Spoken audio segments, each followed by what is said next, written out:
After getting a 5-star Xeon from a catastrophe of a summon streak, Tiana has finally shown herself. She's a character that I honestly can't recommend to everyone since she can be a headache to play with. In order to use Tiana, you gotta have the fundamental understanding and knowledge of playing Langrisser. If you don't understand the basics, then she's gonna be very tough to use. If you do want to use her regardless of all that, then don't worry. I'll be showing you guys how exactly that you play her and even how to build her. So with her talent, her attack and defense are increased and does not have any melee reduction.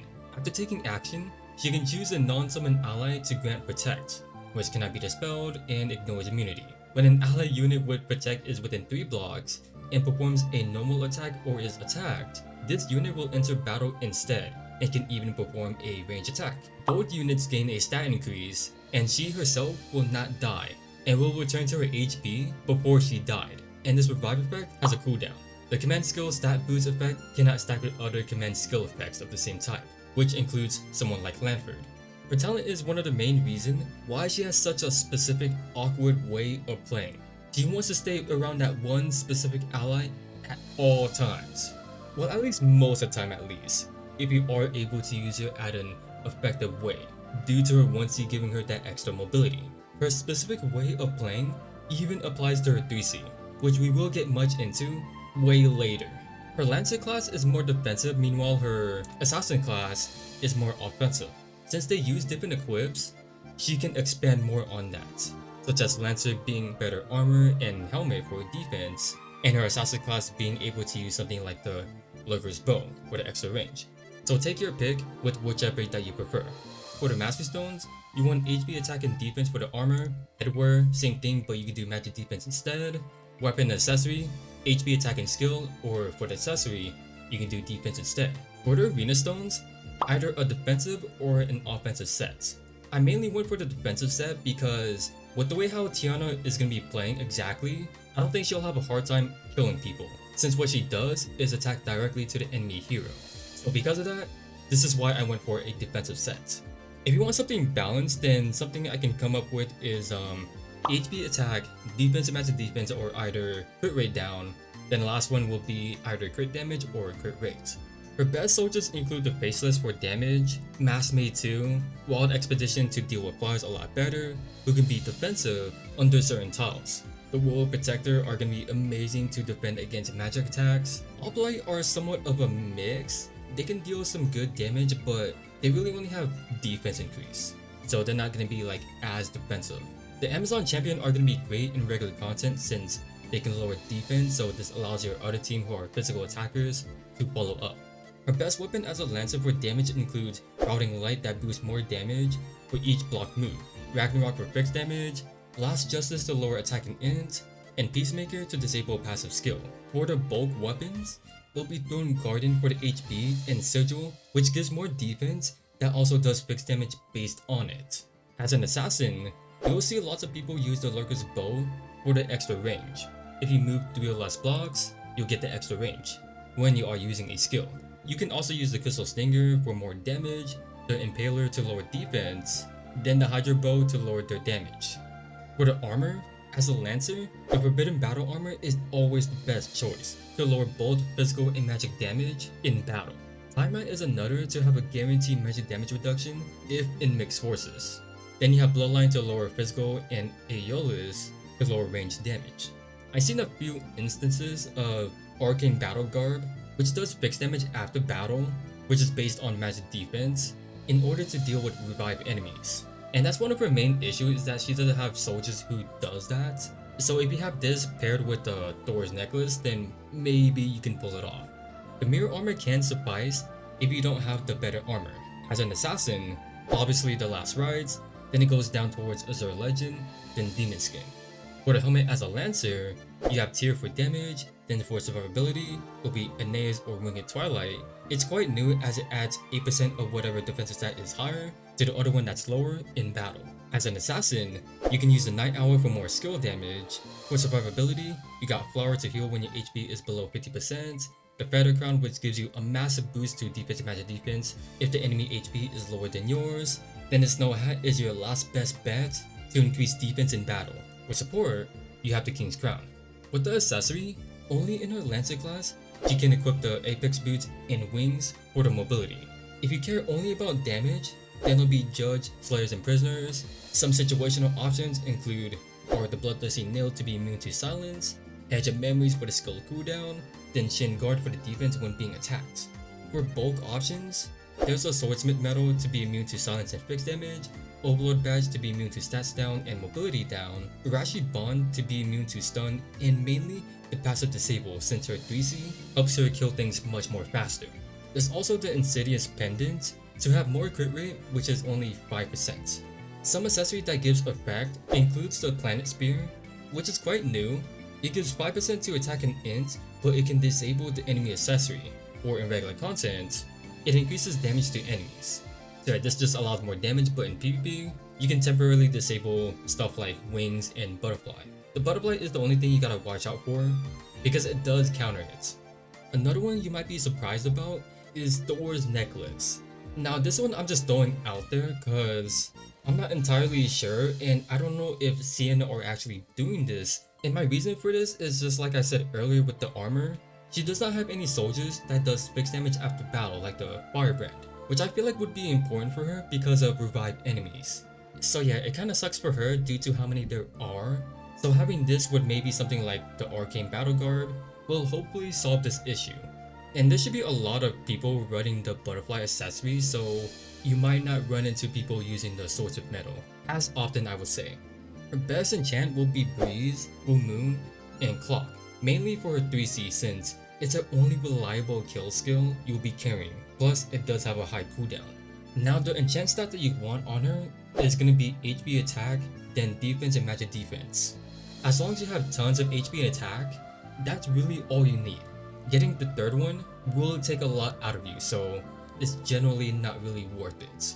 It counts mainly as a bonus really. So hopefully you guys have an idea on how to build your Tiana. So with that out of the way, let's get right into her first awakening stage. Alright, so here you're going to be facing Narm, Sherry, and then Bozo. So what I have is going to be the best skills that you want to bring. For Athigan to move closer and also give her healing. For AoE, which is going to be good chip damage plus the buffs. Then Frontal Assault for the extra defense. Plus it's a very strong skill too. The soldiers I'm going to be bringing are the Mass Maid, tons of attack, tons of defense, tons of magic defense, or you can use Amazon Champion to lower the defense. Uplight are fine too, but the Amazon Champion and the Mass Maids are going to be so much more better. Alright, so for the first part, you're going to go all the way down and then you're going to use her AoE. It's going to go incredibly far, which is all the way across the map, and it's only going to hit Narm. This AoE only hits the first enemy, as you're seeing right here, so we're just going to do this to do some chip damage towards her. So the next turn, we're going to wait, well actually we can't use the skill yet because there's no one nearby, but we're going to end our turn, and then Narm's just going to come closer, but she's not going to be able to reach us. And then right here, you should be able to reach her. And with this buff, it should be more than enough to kill Narm by doing a normal attack. I do recommend just doing a regular attack for this part, because you do want to save her Frontal Assault for Sherry since she's going to be the one doing the most damage towards you. So we just end our turn, we're just going to wait for Sherry to come down to us, while at the same time, we are just going to do some chip damage towards her to make things easier for us. So right here is where you do want to use Frontal Assault, but if you still want to play it extremely safe, I recommend just going either left or right here where I'm going in the same horizontal tile. This allows Sherry to be in the same column as us. We're going to use the AoE again right here. So we do some damage towards Sherry. And also this buff does give the attack first thing, so you should be hopefully safe, but Sherry will do either two options right here. Either her single target skill or her AoE. The AoE might be your best bet, because even if you do take some damage, you can use her at the again to do some healing, and then after that, we can use Frontal Assault for even more defense, and with the tile that we're on, that's 30% more. So look at that, we got tons of defense, and Sherry didn't do anything to us because with the buff from the AoE, we can attack first. And the last one is going to be Bozo. Bozo is going to be incredibly slow, and with all the buffs that you got, it should be no big deal. In fact, we're going to mess around with him and do some AoE damage on him, because why not? Look at that, half of his health. And then finally, we're just going to take out Bozo right here. And of course, if you have to, just try to stall out your skills to get them back, do some more damage. But yeah, that's exactly the strat for this. Tiana gives herself some good buffs, and her AoE is just like so incredibly great. You know, Tiana does have a bunch of defense in the first place, so I'll say even if you get hit, it shouldn't be that bad. You know, you do have her at the Gen skill for the healing in case that you need it. Alright, with the 3C, it's 2 range with a 5-turn cooldown. The passive on it, after dealing damage, applies Solo Striker to the enemy. This effect ignores immunity and cannot be dispelled and lasts for 2 turns. When battling enemies with Solo Striker, it ignores guard and deals damage directly to the hero. It's a single target skill before battle. She gains boost and tenacity for 2 turns, and melee soldiers can attack with her. If there are allies within 3 blocks, would protect. After battle, the skill is fully refreshed. Otherwise, she can teleport to any position within 3 blocks around that ally would protect, which does have a 2-turn cooldown. So yeah, this is what I was talking about earlier. Her 2C isn't like anything just random, right? It isn't exactly just to do chip damage and give yourself a buff, but you're also using it to mark the enemy with their passive. And this is another fundamental mechanic about her. Now the teleport thing is going to be something that you see a lot of people do, just because Tiana can actually move quite far, so she can do like a sneak attack and then she would teleport back to her teammates. And another thing that you may see a lot of people do with Tiana is the way how her positioning mechanic works. So you use her AoE to mark whatever enemies that you want to try to kill, right? And then like have your teammate be close within 3 blocks of that certain enemy. And if Tiana is close to them, what that other teammate would protect can do is do a normal attack on that one enemy, like let's say Bright Summoner.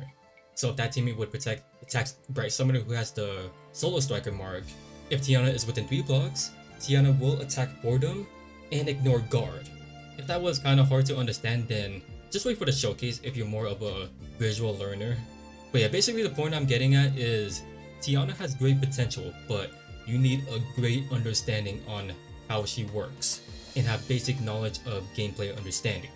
Alright, if you guys are curious, this is what her 3C animation looks like. Alright, so for the second awakening stage is something that I'm going to be doing for you guys, because it can be hard to use Tiana, plus the enemy Tiana being just cracked out for some reason. Alright, so over here what I did is that I just used my Tiana to tickle the Luna, because she can come up all the way to your side and then like do whatever. You can't get out of it, but I just had confidence in my Tiana to survive a hit from her, and plus with the buff to attack first, she wasn't going to take as much damage since Luna was going to lose her soldiers. So I just had confidence in that, and then I just had my teammates position themselves, right? And then Luna does eventually come up and she does attack, but we do survive and Luna is really hurt. And then everyone else come closer, and then enemy Tiana protects her son Xeon. And so we're just worrying about that later. I had my Tiana take out the Luna, just using frontal assault, which I didn't really need to. I honestly could have just saved it for later. So after I did that, Sherry used her AoE just to do some chip damage on them. And then I had Xeon take out the Sherry, and then I do Pardon to just heal him. And then I had Luna finish her off. Now this does leave Xeon, and then he does attack Sherry, which she does live, but then Tiana comes closer and then she's going to be end up guarding for her. And here what I did was that I moved everyone else but Tiana. I had her position on the forest tile and used her AoE on Xeon. I did this because I knew Tiana could just heal herself up to survive here and much more later on. And she did, and she takes out the Xeon, and then I just played it a little bit more cautious here because just the way how I dealt with Luna, she's been using her AoE to give herself a buff. On this one turn, she does end up losing it, so I just had Xeon do some damage on her, and my own Tiana as well. I had her AoE just to give herself a buff. Now if you have Roar right here, this is where it's going to be so helpful because you can dispel that buff, which just makes things so much more easier. So I did that with Xeon. He didn't really do any damage, but that's expected. And then I had my own Tiana kill enemy Tiana, and that's that. It's more like tricky than anything else. Honestly, it's quite good that the other enemies had high mobility so that they could just come up to you and you can deal with them so much more easier to save Tiana for much later. And thank goodness for that, because if she just kept on guarding, I feel like that she would be so hard to get rid of. As if getting rid of her right here wasn't like hard enough. So yeah, you definitely just gonna have to play around it, get rid of the enemies really quick, and then deal with Tiana much more faster. Or of course, just follow what I did. Plus, if you do end up saving your frontal assault on Tiana for much later to deal with the other Tiana, that'll be even better. But yeah, with that being taken care of, let's get right into her showcase. Alright, so let's break down Tiana real quick. Her attack and defense are increased and does not receive any melee damage reduction. After taking action, You can choose a non-summon ally to grant Protect, which cannot be dispelled and ignores immunity. When an allied unit with Protect is within 3 blocks and performs a normal attack or is attacked, she will enter battle instead and can even perform a range attack. Both units get a stat increase, which does rise the higher her spell level is, and has a revive. But the way how she receives HP is based on how many that she had before coming back to life, which does have a cooldown. And the command skill stat boost effect cannot stack with other command skill effects of the same type, so that includes someone like Lanford and even Andrew. So just by ending Tiana's turn, we can select her talent skill, which is Last Protection. So by using this, we can go ahead and give this to Lolly Jessica, and then we're just gonna grant her Protect. So nothing so far on Tiana, right? But we do see the Protect buff on Lolly Jessica. So right now you don't see anything, and that's because we're far away from Tiana. You must be within 3 blocks of her before we can actually see something. So let's go ahead and end her turn within 3 blocks of her, and now we can see a little bit more extra. So now we actually see Tiana's talent buff, the all stats increase, and then same thing goes for Lolly Jessica. And as long as her partner is within 3 blocks of Tiana, just by attacking, Tiana will instead attack for them, and that specifically just goes for a normal attack. It has to be a normal attack. And I would say the best one to partner up with is someone like a ranged character, because then you can attack from pretty far. Whereas if it was a melee character, you would then, have to attack pretty close. So we are gonna watch Tiana die right here. Her HP is incredibly low, but thing is though, her revive is very unique compared to most of the other characters. You don't get like a fixed amount of healing, but rather based on how many percent HP that she had. And the best way to check is just always making sure that you're looking at her buff. You see that 1 on her, telling you that she has a revive trigger. If we look at Tiana on the field, we see that she has a 3% HP in total. And we see that her HP is actually 675. And then we did say Elwyn killed her, so if I just check. So yeah, her revive thing is gone. So now if we check Tiana now, still 3% right there, and her HP is 675. Take a look at above, she has to wait 4 turns to get the revive back. And of course, once you wait out the debuff, all you gotta do is end your turn, and then actually if I move Lolly Jessica closer, we can see the revive is able to be triggered again, because why not? If you have her at 5 stars, it's even shorter, like 2 turns, so it's definitely where you want her to be at best. Her aftergun skill is something that I really like. So with the passive of it, when there's no allies with Protect within 3 blocks, her mobility is increased by 2. Using this recovers 30% of her HP and gains Escort, so after entering battle instead of a unit with Protect next time, she can act again, which does last 3 turns and cannot be dispelled. And when you act again with this, you move 3 blocks. So right now Tiana does have 3 mobility, and that's because Lolly Jessica, who is protected, is right next to her, so if I just move her far away from her, she now has 5 mobility. So to get the max amount of coverage, just have Tiana stay right next to her partner at all times. You don't always have to be within 3 blocks of who it is that you're protecting. And that mindset is definitely something that you want to carry in PvP. But yeah, we are going to have Tiana use her Act Again skill, so we're going to get some healing. And then we check Tiana's buff right now, we see Escort. So we're going to have Tiana do something simple, like I'm just going to have her do a normal attack. And then we are going to attack Vargas. He's just going to, oh, he barely lives, okay. And you just want to do a normal attack. Just always remind yourself to do a normal attack, alright? And then we're just gonna, let's go ahead and attack Imelda, because why not? So we're just gonna do that, and this causes Tiana to attack for Lolly Jessica. And because we did that, now Tiana gets to act again, but something else that gets triggered is her buff. Now we don't have it. So yeah, we do lose that, and then Tiana can just do whatever, right? So you do something like get a kill. Just do something like that, whatever, depending on your situation. Like do her skills, do something. Like for example, her AoE skill. This is something that you're going to be seeing a lot of people doing because of how incredible it is. And it's just the main core aspect of her gameplay. So this thing has a range that reaches all the way across the map, which has a 1 turn cooldown. After using it, she gets preemptive Blade Strike. So it's a buff where entering battle, she does more damage and attacks before the enemy while recovering 20% of her HP before battle for 2 turns. Now this is going to be a buff that you can always be having all the time, because of the amount of time that you can just straight up spam this. So we take a look at the range, you can see that it goes incredibly far. And unfortunately, it only just goes through 1 enemy, so we can see that it only hits Elwyn and not Vargas. And this is because of a reason that we'll get into once we talk about her 3C, which is another reason why this skill even exists. So just doing this, she does apply a mark, which I'll talk about again, like I said, once we get into her 3C, because it's the biggest reason why she's able to kill pretty easily. So after using the AoE, you can see the preemptive blade strike buff. So we turn on battle animations, we can see her do some pretty just insane stuff. You can see like her potential for guarding. See, look at that, even counter-attacking, her thing gets a shot, which she did pretty well.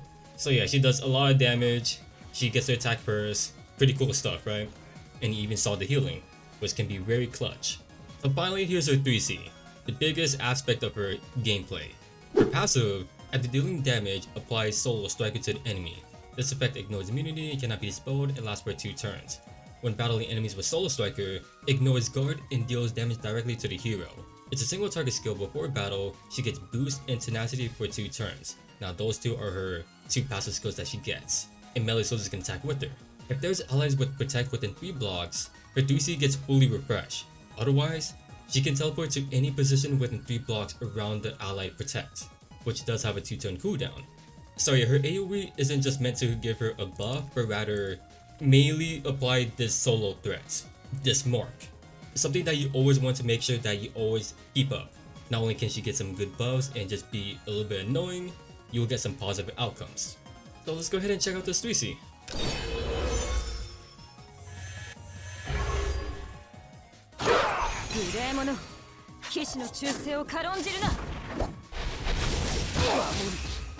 Not bad, right? Look at that, one shot, attacking directly to Elwyn, so you're basically doing half of what your total damage is.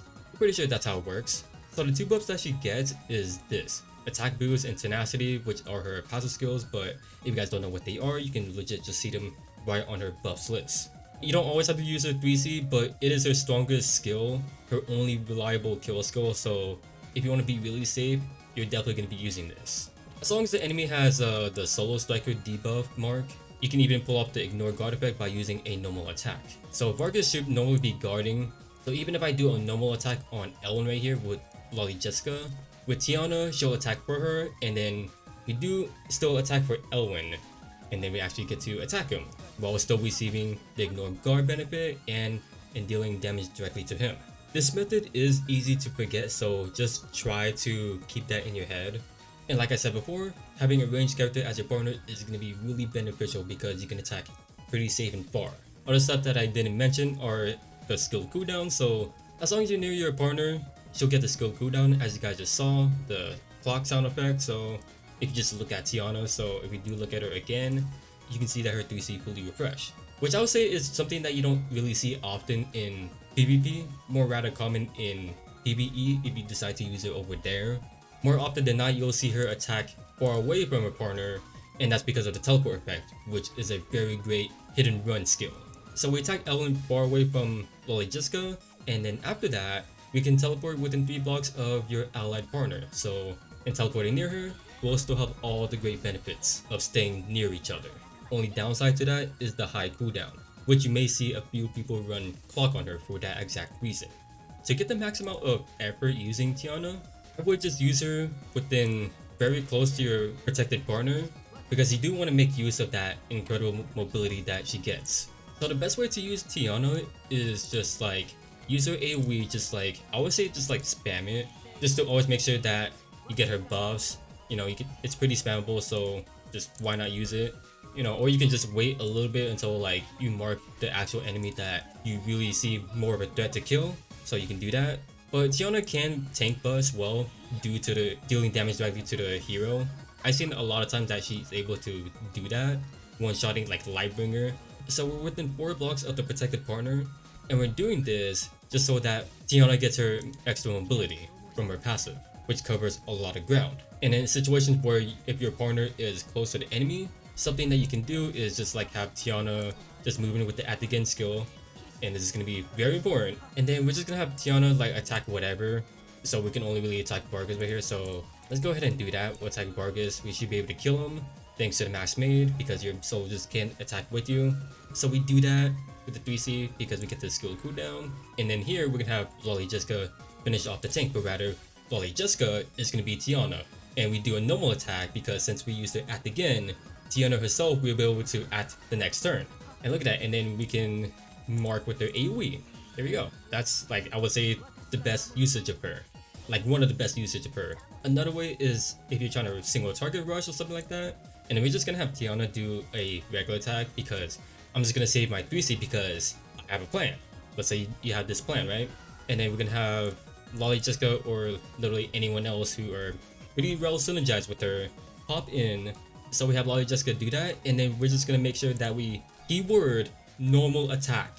Alright, that's the keyword. Just always remember that you got a normal attack because this allows Tiana to act again. So we did that, and then Tiana can rush in, and then she can sneakily get like a kill. So take out someone like Elwin.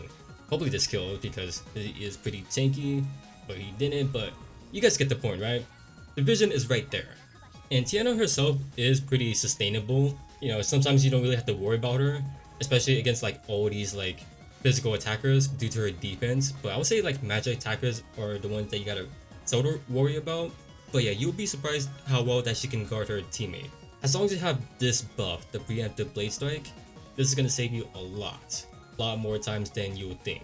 All because of that healing and attacking first. So you're gonna be taking a lot less damage that you normally wouldn't. And that too makes her incredibly dangerous. So just take your time using her. It gets hard to get used to it, but eventually over time, after a while of using her, you'll definitely understand how she works. It's just that she has a specific way of playing that really makes it confusing and hard to try to use her. So, overall, Tiana has great potential once you understand the core fundamentals. It's something that you actually do naturally that some may not even recognize it.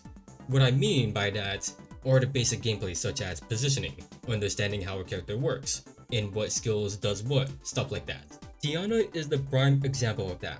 By using her, it makes you fully aware of what she wants to do. So the mentality of using her can be draining compared to other characters where they can be very straightforward, or if you're using other characters that don't have as much of a learning curve. Depending where you take her, stuff like the stats boost, the 3C cooldown, and her act again will come out naturally. For some, you may not even recognize what just happened or you'll just forget it. For other people, they'll remember stuff like that due to having experience of being aware of how their character works. I will say the only thing that can be a bit annoying will be her constantly attacking for her protected partner. And that's really only if you're doing a normal attack. She is really good at guarding for her teammates, so I wouldn't really underestimate her, unless you have stuff to dispel her buffs. In PvP, it's honestly the best place to truly learn about a couple of characters and know like the basic gameplay, because over there, you have to be cautious, you have to position carefully, you gotta understand how your character works and what skills does what, and which one is the best to bring in order to win. Like for example her AoE, it's something that you always want to bring 100%, unless it's for PvE stuff. Not only will you get a buff out of it, a really good one, but it's to mark with a 3C passive. And once you do that, keep an eye out for visual points, like knowing if you can take advantage to get a kill, like on the next turn if you're trying to rush, because she can do a hit and run style with their 3C. Or if you're trying to take it slow, keep an eye out for what their approach method are and how they position their characters. See who they're scared of. You can expand more on those ideas with their 1C passive. If you want to take full advantage of that, then just simply place her just barely outside the 3 block range of whatever who it is that she's protecting to make sure that she covers a lot of ground. Also, partnering up with a ranged character will be a lot more beneficial due to them having 4 range, because then you can attack from afar and safely. Whereas if it was a melee character, you would have to be much more closer. She really wants to partner up with someone that she can synergize with to make it easier for her to get that 3C ignore guard effect to get a kill. And speaking of it, it's going to be a really great hit and run skill, something that you definitely see a lot. Otherwise, you'd be getting that skill cooldown, which you're more likely to get if you're partnering up with the melee character, or just in PvE. The only issue is it having a high cooldown if you are doing the hit and run strategy, since it's going to be her only kill skill that you'll always bring. See, as a Lancer, you'll always be attacking from 2 blocks, but as a Lancer, you are able to attack from 3 blocks if you have the Lurker's Bow. So if she moves more than 3 blocks, what you want to do is move very close to the enemy if you are trying to get the max amount of mobility with her. So if you're doing that, you want to act again with the skill, and that causes her to only move 3 or less blocks. And with that, you'll get that extra range. So yeah, is she worth it? No, she's not necessary. She's not game changing, not really OP at all, but just very complicated to use. You're always going to be micromanaging everything that she does. That it can be taxing on your mental, but it is very worth it once you actually do understand all that she does because her potential is very insane. Alright, so that was Tiana's showcase. In PvE, she makes for a decent attacker. You know, all the stuff that I talk about like positioning will come out naturally depending on where like you take her. In PvP, she's awesome, insane with target rush and tank push comp. I do recommend practicing with her so that you truly understand how exactly that she works, especially see if she's up to your style or not, because she is not an easy character to use. I repeat, not an easy character to use. She has a specific way of playing that you gotta be like a couple steps ahead and just be fully aware of what you're doing. But once you understand how she works, insane character. But that's all I got. If you guys did enjoy this video, feel free to like, subscribe, want to see more, and feel free to let me know down in the comments how you guys feel about Tiana or if there was something else that I may have missed. So yeah, thanks for watching. Your fellow Z.